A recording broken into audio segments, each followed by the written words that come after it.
तांदळा, गेवराई, बीड येथील 140 गावांना जायकवाडी प्रकल्पातून पाणी मिळावे यासाठी अजय पाटील सोळुंके यांच्या नेतृत्वात 9 दिवसांपासून आमरण उपोषण सुरू आहे।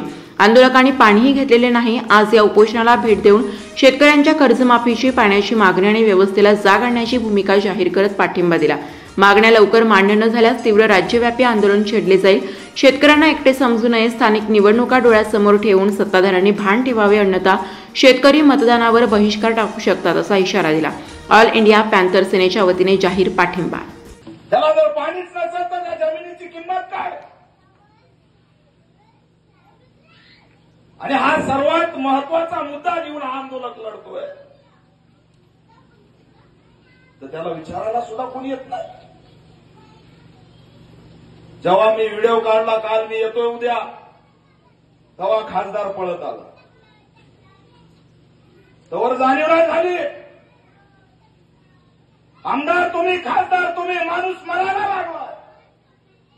आम्ही म्हणायचं ही सत्ता आमची आहे, मराठा समाजाची सत्ता आहे, बहुजनांची सत्ता आहे, दलितांची सत्ता आहे।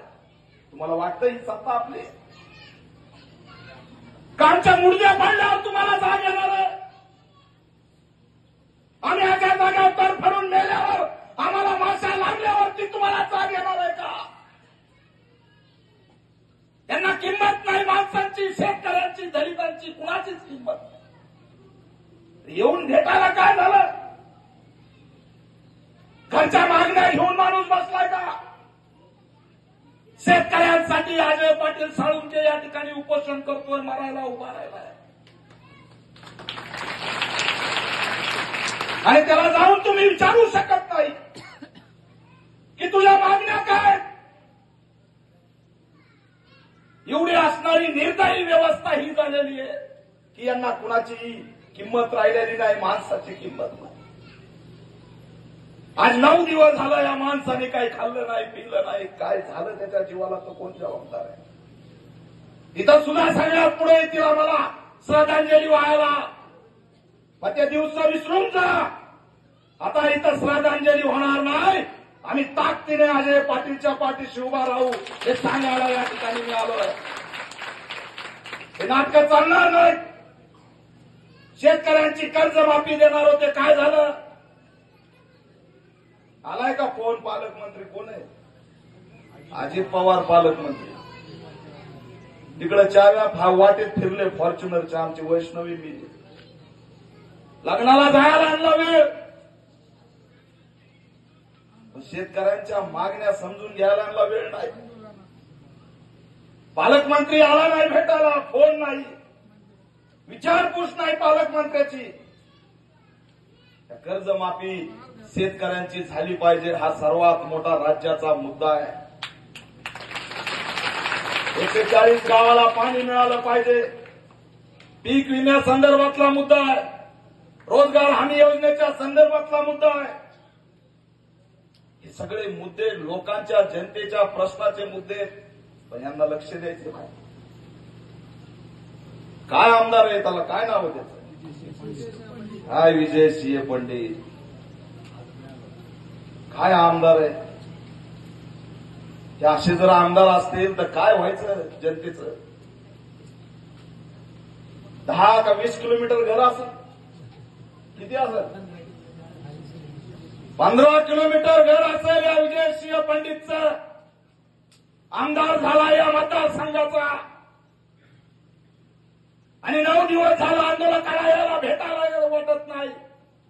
अरे अजय पाटील आंदोलक आहे, तुमच्या पुढे आमदारकीचा उमेदवार नाही, लाज वाटू द्या। आमदार विजय सिंह पंडित, एवढी संकुचित बुद्धी की इथून कुणी नेता होईल? अरे तुमच्या पिढ्या गेल्या, तुमचं घराणंच चालू आहे। राग या गोष्टीचा येतो, माणूस मरायला लागला तरी आमदार येत नाही का? आमदाराला लाज वाटते का? 140 गावाच्या शेतकऱ्यांना पाणी देणार म्हणून आमदार म्हणलाच असेल जाहीरनाम्यात, मग का नाही दिलं पाणी? नुसतं कधीही बीडला आलो की बॅनरवर आमदार दिसतोय, इथं कमून नाही आला काय नाही? बॅनर तर असे बॅनरवर आमदार, वास्तवात नाही. त्याच्यामुळे विजयसिंह पंडित हा दीपक केदार आहे, कुणाच्या बापाला घाबरत नाही. हा मुद्दा राज्याचा झालाय. थोडी जरी लाज वाटत असेल, थोडी जरी संवेदना उरली असेल, तर येणाऱ्या 12 तासात 20 तासात या आंदोलकाला भेट द्या, नाही तर तुमच्या घरावरती अभ्यंतर आल्याशिवाय राहणार नाही. हा इशारा सुद्धा देतोय. अरे कुणाला घाबरताय? पक्ष आहे तुमचा महत्वाचा, पालकमंत्री तुमचा आहे, त्याच्याशी काही घेणं देणं नाही. अरे पण शेतकरी महत्वाचेच नाही. हा अजय पाटील 10 वर्षाचा मुलगा, 7 वर्षाची मुलगी आहे. त्याला कुटुंब नाही का?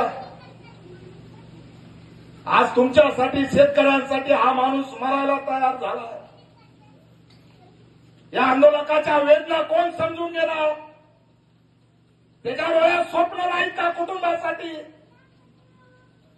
तुम्ही आमदार होऊन, खासदार होऊन आमच्यासाठी लढणार नाही, आणि आम्ही लढा उभा केला तर त्याला साथ सुद्धा देणार नाही.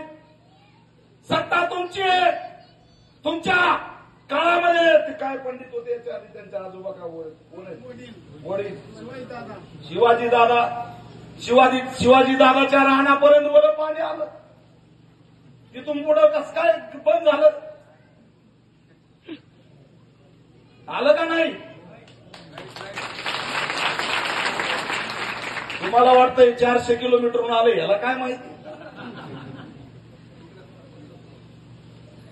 शिवाजी दादाच्या रानापाशी पाणी येतं, अंकुशराव टोपेच्या कारखान्यापाशी पाणी येतं, तर शिरूर, माजलगाव आणि गेवराई, वडवणी, बीड याच्यासाठी पाणी येणार नाही. यांना काय सांगणार? अरे दंगली करा, जातीवाद करा, जाती आंदोलन उभा करा, एकामेकाचे डोके फोडा, जेलमध्ये जा, मरा,